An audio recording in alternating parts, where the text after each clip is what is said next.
देख रहे हैं पब्लिक स्टेटमेंट न्यूज नेटवर्क।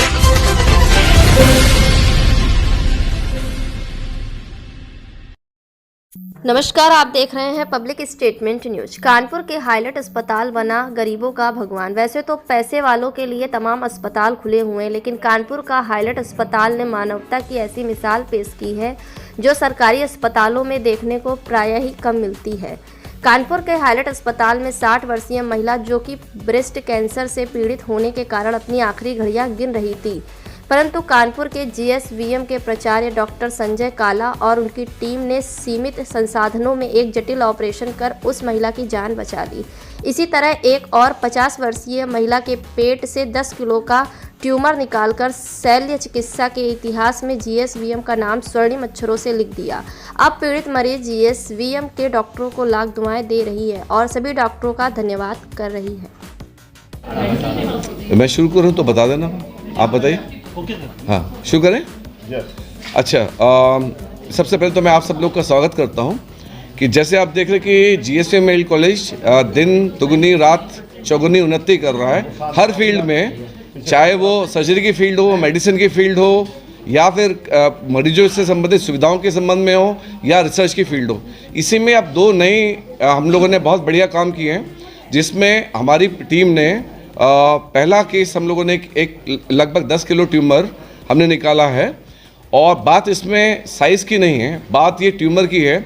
ये जो केस था हमारे पास में करीब इसकी एज थी 50 साल थी, और इनको ये डॉक्टर अनिल बेड है हमारे यहाँ पे जो यूरोलॉजी में कंसल्टेंट है, उनके पास में आया। तो इस केस को सारे प्राइवेट हॉस्पिटल ने ऑपरेट करने से मना कर दिया था, क्योंकि इसका जो किडनी थी वो उसका ट्यूमर इतना बड़ा था कि वो मिड लाइन क्रॉस करके अपोजिट साइड में आ गया था।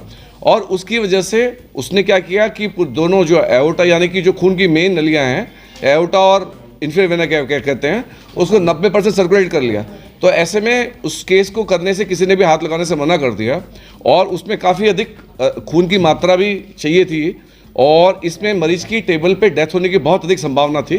तो ज़्यादातर लोग जो प्राइवेट में थे या इंस्टीट्यूट थे, हॉस्पिटल्स थे, उन्होंने से ऑपरेट करने से मना कर दिया। लेकिन डॉक्टर अनिल बेड ने और हमारी टीम ने डॉक्टर जौहरी आर.के. जौहरी जो गैस्ट्रो सर्जन हैं और हम तीनों ने मिल करके ये प्लान किया कि हम लोग इसको एक हाई सेटअप में, यानी कि अपने कॉलेज में सारे जितने भी हमारे पास में टाइप इक्विपमेंट्स की वैरायटी हैं, चाहे हार्मोनिक स्कैल्पल हो, चाहे हमारे पास में ग्लू हो, चाहे हमारे पास में बाइपोलर, मोनोपोलर और लेज़र, इस सब से मिल करके हमने सारी व्यवस्था करके और ब्लड का पर्याप्त इंतजाम करके 8 बॉटल ब्लड हम लोगों ने व्यवस्था की। उसके बाद में इस केस को किया, तो जब हमने एब्डोमिनल पेट खोला तो हमने देखा कि पूरा जो ट्यूमर था, पूरे पेट में ट्यूमर ही ट्यूमर था, सारी आंतें एक तरफ डिस्प्लेस थी, और इसका जो लिवर और स्प्लीन था सारा का सारा पुश हो रखा था एक तरफ में। तो उसको हम लोगों ने ऑपरेट करना शुरू किया, तो काफ़ी ब्लीडिंग हुई इसमें। तो लेकिन इसमें फिर हमें डॉक्टर अनिल बेड और डॉक्टर आर.के. जौहरी जो गैस्ट्रो सर्जन हैं, डॉक्टर अनिल बेड जो यूरोलॉजिस्ट हैं, उनके सहयोग से हम लोगों ने केस को किया। और बीच में हमने देखा कि जो बड़ी आंत है उसको हमें काटना भी पड़ा, 2 टुकड़ों में डिवाइड करना पड़ा। और जो ब्लड वेसल्स थी, एओर्टा और आईवीसी जो बड़ी वेसल्स हैं, उनको हमने कंट्रोल करके, ताकि क्योंकि उसमें से कई सारी ब्लड वेसल्स निकलती हैं जो आंतों को सप्लाई करती हैं, या बाकी से अगर हम उनको ब्लॉक कर देते तो पूरी आंत खराब होने का डर था, सड़ने और मरीज की मृत्यु होने का खतरा था। तो उसको बचाते हुए हमने उन वेसल्स को बचाते हुए इस ट्यूमर को पूरा निकाला। और जब हमने निकाल के इसका वजन किया तो लगभग इसका वजन 10 किलो के करीब था। ब्लड निकलने के बाद में अगर हम ब्लड ऐड कर दें तो अराउंड अबाउट 11 to 11.5 kgs होगा इसका वेट। और ये जो ट्यूमर था पूरी किडनी से निकला था, लेकिन किडनी का कहीं कोई नामो निशान नहीं था, पूरी किडनी रिप्लेस हो गई थी ट्यूमर से। और उसका यानी कि छाती से ऊपर के हिस्से से लेकर के नीचे तक यानी पेल्विस तक इतना बड़ा इसका साइज था, ऊपर से नीचे, और साइड में एक फ्लैंक से लेके अपोजिट फ्लैंक तक इतना बड़ा ट्यूमर था। तो इस ट्यूमर को निकाल करके फिर आप ये हमारे लिए, चूँकि हमने इसकी बायोप्सी की थी तो बायोप्सी में हम लोग को क्लियर नहीं हुआ किस टाइप का ट्यूमर है, लेकिन जब हमने निकाला तो हमें किडनी की शेप तो नहीं, लेकिन हम सस्पेक्ट कर रहे हैं किडनी ट्यूमर है। बाकी जब हम इसके आईसी और बाकी ट्यूमर मार्कर्स करेंगे तो उसके बाद में हमें ठीक से पता लग पाएगा ट्यूमर किस टाइप का है, उसके हिसाब से हम इसका इलाज केस था। दूसरा केस हमारे यहाँ पे जो हमने और डॉक्टर प्रेम सिंह को जो हमारे यहाँ प्लास्टिक सर्जन हैं और इस वक्त में कानपुर के नामी ग्रामी प्लास्टिक उत्तर प्रदेश के नामी ग्रामी प्लास्टिक सर्जन है, KGMC से आपने किया है। तो हम लोगों ने हमारे पास में एक breast cancer, triple negative breast cancer जो सबसे ख़राब वैरायटी मानी जाती है, और इंडिया में 30% लेडीज़ को ट्रिपल नेगेटिव कैंसर, जो वर्ल्ड में one of the highest rate है ट्रिपल नेगेटिव का, वो होता है। और उसमें प्रॉब्लम ये है कि उसमें कीमोथेरेपी, रेडियोथेरेपी और बाकी जो चीज़ें हैं वो इतना अच्छा काम नहीं करती हैं। तो इसमें हमने पिछले साल ऑपरेशन किया था ब्रेस्ट कैंसर, पूरा ब्रेस्ट निकाला था हमने, बावजूद उसके रिकरेंस हो गई उसको, तो हमने दोबारा ऑपरेट किया। तो बहुत बड़ा डिफेक्ट, क्योंकि पहले से ऑपरेटेड था तो हमें काफ़ी बड़ा मार्जिन निकालना पड़ा। तो उसके जो छाती थी, यानी कि उसके क्लेविकल यानी कि जो कॉलर बोन है, वहाँ से लेकर के पेट के ऊपर हिस्से तक इतना बड़ा डिफेक्ट क्रिएट हो गया था। और बीच में मिड लाइन यानी कि आपकी जो छाती के बीचों बीच से लेकर के उसके एक्सिला यानी कि जो आर्म पिट है, वहाँ तक डिफेक्ट क्रिएट था। लगभग 15 से 20 सेंटीमीटर का डिफेक्ट था। तो इसको हमारे पास में कोई भी ऐसा फ्लैप नहीं था जिससे हम इसको कवर कर सकते थे। तो डॉक्टर प्रेम शंकर ने पहले ट्राई किया एब्डोमेन से, लेकिन इसके पहले पेट में सर्जरी हो चुकी थी।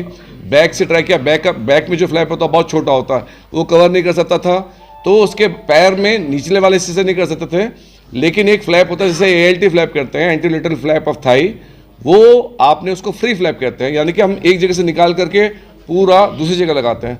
तो डॉक्टर प्रेम शंकर ने बहुत सुंदर तरीके से हमारे जो आधुनिक उपकरण है, हमारे यहाँ जो सरकार ने माननीय प्रधानमंत्री जी, मुख्यमंत्री जी, उप मुख्यमंत्री जी के छत्र छाया में जो हमारा सुपर स्पेशलिटी हॉस्पिटल है, उसमें जो ट्यूमर है उसको निकालने के बाद में पूरा नया ब्रेस्ट जैसे पहले था वैसा रिकंस्ट्रक्ट कर दिया है। और हमने उसमें ब्लड सप्लाई, चूँकि हमें क्यों फाइब्रोसिस था, चारों तरफ सब जमा हुआ था, तो इन्होंने स्पेशल तरीके से वेसल डिसेक्ट करके यहाँ से एक्सिला से इन्होंने फ्लैप को बनाया। पेशेंट बिल्कुल हेल्दी कंडीशन में है, बहुत बढ़िया है। और पेशेंट बहुत पुअर फैमिली से, बहुत गरीब फैमिली से है, और उसके साथ में कोई परिवार में देखरेख करने के लिए बहुत बुजुर्ग व्यक्ति हैं। तो इस टाइप की सर्जरी, इतने गरीब मरीजों में सर्जरी, और जो कि अभी तक के लिए सिर्फ कल्पना मात्र थी हम लोग के लिए, उसको हमारे डॉक्टर्स और हमारी टीम, हमारे कर्मचारी, हमारे नर्सेज मिलकर पूरी कर रहे हैं। और माननीय मुख्यमंत्री जी और उप मुख्यमंत्री जी और जितने हमारे प्रमुख सचिव साहब, सब उन सब के सहयोग से हम लोग वो चीज़ कर पा रहे हैं जो पहले हमारे लिए इम्पॉसिबल था। ओके सर, जो ट्यूमर वाला केस आया था किस कंडीशन में, किस डेट में आया, क्या चैलेंजेस थे आपके सामने, कितने घंटे ओटी में रहा, इसमें वर्तमान में कंडीशन क्या है? मरीज़ हमारे पास जनवरी में आया था, करीब 18 जनवरी के टाइम पे उसने हमारा पहला विजिट किया था। और क्योंकि साइज़ ही ट्यूमर का इतना बड़ा था, तो वो उसका साइज़ वो उसको खुद को फील होता था, उसके साथ कमज़ोरी और भूख ना लगना, क्योंकि वो ट्यूमर है, आंतड़ी को दबा देता तो भूख लगने की, उल्टियाँ जैसा आना शुरू हो जाता था। और इतना ऊपर था कि छाती जो डायफ्राम है, जो जहाँ पे छाती लंग्स बैठे हैं, उसको दबाने की वजह से सांस लेने में तकलीफ़ हो रही थी। तो इस तरीके से वो हमारे पास आया था। तो हमने पहले, और किडनी उस टाइम पे हल्की सी दिख रही थी, तो हमें श्योर नहीं था कि वो किस तरीके का ओरिजिन का ट्यूमर है। तब हमने बायोप्सी ली थी उसकी, तो बायोप्सी में इतना बड़ा ट्यूमर है तो वो पूरा नेक्रोसिस जैसा ही आता है, कि मतलब पूरा सड़ा हुआ टिश्यू जो है, जो सड़ा हुआ पार्ट है वो आया है, और बायोप्सी लो और थोड़े क्लियर सेल दिख रहे थे जो किडनी ट्यूमर की तरफ प्रमाण जाता है। तो जब तक ये रिपोर्ट आई 8-10 दिन इन सब चीज़ों में और बाकी चीज़ों में, खून ब्लड टेस्ट वगैरह में चले गए। उसके बाद हमने फिर से एडमिट किया, क्योंकि अब मेरा मानना था कि इतना बड़ा ट्यूमर है, आप इसको बार बार इन्वेस्टिगेट नहीं कर सकते, आपको कहीं ना कहीं आके इसको ऑपरेट करना पड़ेगा। क्योंकि जब वो फर्स्ट विजिट में आया था और जब वो सेकंड विजिट में रिपोर्ट लेके आया, तब मैं विजिबली देख सकता था कि उसका पेट का साइज़ और बड़ा हो गया है, मतलब ये बहुत फास्ट ग्रोथ होती है। तो हमने रिपीट CT स्कैन भी कराई। तो जब रिपीट CT स्कैन कराई तो तब हमें ये दिख रहा था कि जो ट्यूमर CT स्कैन की प्रीवियस रिपोर्टिंग में 22 सेंटीमीटर बाई 21 सेंटीमीटर का साइज़ था, वो with in a period of less than 1 month 29 centimetre by 28 centimetre का साइज़ का हो गया। मतलब आप समझ लो 7-8 सेंटीमीटर का ग्रोथ बहुत बड़ा ग्रोथ होता है एक 20 दिन के पीरियड में हो जाना। तो अब हमारे पास ये टाइम नहीं है कि अब इसको और कौन सा ट्यूमर एग्जैक्ट लोकेशन करूं, क्योंकि ट्यूमर तो है ही, बट तो इतना फास्ट रहा है। हमने इतना चीज़ चेक कर लिया था छाती की CT करा के कि कहीं छाती वाती में तो नहीं फैला है, बाकी ऑर्गन्स में नहीं गया है। ओवरऑल हमने ये रियलाइज़ किया कि ट्यूमर तो है पेट में, बट पेट की सारी मेजर नसें जो मेन खून ऊपर से आ रहा है, आयोटा और IVC कहते हैं, ये उसको पूरी तरह दबा रहा है। अब ये नहीं कह सकते कि ये इन्वॉल्व कर रहा है या दबा रहा है, क्योंकि वो इतना बड़ा है बाई प्रेजेंस कि आप कोई सीटी से रूल आउट नहीं कर सकते। अब हमें ये तो था कि या तो मरीज़ को छोड़ दो इस हिसाब से, क्योंकि कीमो रेडियोथेरेपी इतनी अच्छी काम नहीं करनी थी, इस पर यह हमारा अनुमान था जिस स्पीड से वो ग्रो कर रहा था। तो हमारा था कि या तो इसको छोड़ दोगे तो इनकी मृत्यु होना की संभावना एकदम हाई है, शायद वो 2 महीना भी ना निकाल पाए, शायद 1 महीना भी ना निकाल पाए। और अगर करने जाओगे तो फिर इतना बड़ा रिस्क है कि फिर हमने सर से भी डिस्कस किया कि इतना बड़ा ट्यूमर है, तो सर ने कहा कि फिर मतलब ट्यूमर है, आप कहीं भी भेजो, वो घूमते घूमते में ही ये मरीज़ नहीं बच पाएगा, कहीं पे भी जाएगा। और हम भेजना भी नहीं चाहते, ये हमारा एटीट्यूड भी नहीं है। हमारा एटीट्यूड है कि हम एक क्वालिटी सर्विस दें और इस तरीके का काम करेंगे, जहाँ कोई कुछ नहीं कर सकता वहाँ पे आओ हमारे पास, हम करके दिखाएंगे आपको। तो फिर सर ने बोला कि चलो फिर हमारे ओटी में आओ। फिर सर ने जौहरी सर गैस्ट्रो सर्जन है, उनसे भी कम्युनिकेट किया कि क्योंकि ये स्प्लीन, पैंक्रियास, लीवर हर चीज़ को डिस्प्लेस भी कर रहा है, प्लस ब्लड आंतड़ियों को भी बहुत करीबी से चिपका हुआ है, हो सकता है काटनी पड़े, जो पड़ी भी ऑपरेशन के दौरान। तो फिर हमने जब टोटल प्लान बना लिया तो फिर हमारा था कि अब इसको डिले ना करा जाए, और हमने सर्जरी के लिए मरीज़ को लिया। सर्जरी के क्या चैलेंजेस थे, क्योंकि मैंने पहले भी अब डिस्कस किया हुआ है कि बियर प्रेजेंस ऑफ साइज़ ही इतना बड़ा फैक्टर होता है कि वो खुद ही अपने आप में एक चैलेंज है। जब इतना बड़ा साइज़ होता है तो आप कहीं से भी शुरू करोगे तो ब्लड तो लॉस होना शुरू हो जाएगा, वैसे ही कम है। और जब एक जगह से शुरू हो गया वो रुकेगा तभी जब वो पूरा ट्यूमर बाहर आएगा किडनी के पेट के। तो उस दौरान में वो उस चीज़ को झेलो, काफ़ी ब्लड का बैकअप दो। फिर जैसे ही ट्यूमर निकलेगा साथ में 2-2.5 लीटर ब्लड शरीर का वैसे ही लेके निकल जाएगा, तो और ब्लड की कमी हो जाएगी। फिर जिस ऑर्गन से चिपका होगा उस ऑर्गन में अगर आप निकाल पाए तो ठीक, नहीं तो फिर आपको वो ऑर्गन भी काट में साथ निकालना पड़ेगा, जैसे आंतड़ी का छोटा टुकड़ा साथ में निकालना पड़ा। और अगर मेन ब्लड वेसल को अगर अटैच हो गया, मतलब जो बॉडी से पूरे शरीर को सप्लाई कर रही है, फिर तो हम भी मतलब उस तरीके से कुछ नहीं कर सकते। फिर हम उसको जितना मैक्सिमम काट के उसको बल्क कम करा जा सकता है करके फिर कीमो रेडिएशन पे जाते। बट अच्छी किस्मत ये रही कि हमने उस सर्जरी को किया भी, टाइम से भी किया। ऐसा नहीं चैलेंज नहीं था, चैलेंजिंग था, सबके पसीने छूट रहे थे कि अब हमारी टीम, एनेस्थेशिया टीम दोनों के, कि क्या अब निकलेगा या नहीं निकलेगा, आधे घंटे में बचेगा या नहीं बचेगा। बट उस पे भी हमने अपने टेम्परामेंट को कंट्रोल अच्छी तरह से रखते हुए पूरी सर्जरी में प्रोसीड करते गए। And result BP intra operatively 60 पहुँच गया। 60 बहुत लो होता है, मतलब ऐसा लगा कि अब तो नहीं होगा, बट जब नीयत अच्छी हो तो रिजल्ट भी अच्छे ही आते हैं। तो अंत में हमने वो ट्यूमर निकाल दिया और 3 घंटे के आसपास में हमने हम तीनों तो सर के साथ थे ही, जौहरी सर, काला सर और मैं तो थे ही।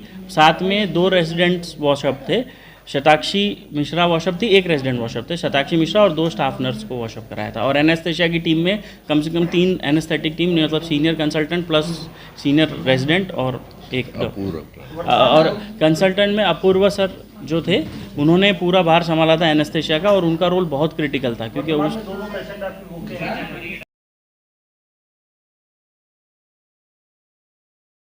हमारे चैनल पब्लिक स्टेटमेंट न्यूज को लाइक करें, सब्सक्राइब करें और कमेंट कर बेल आइकन को जरूर दबाएं।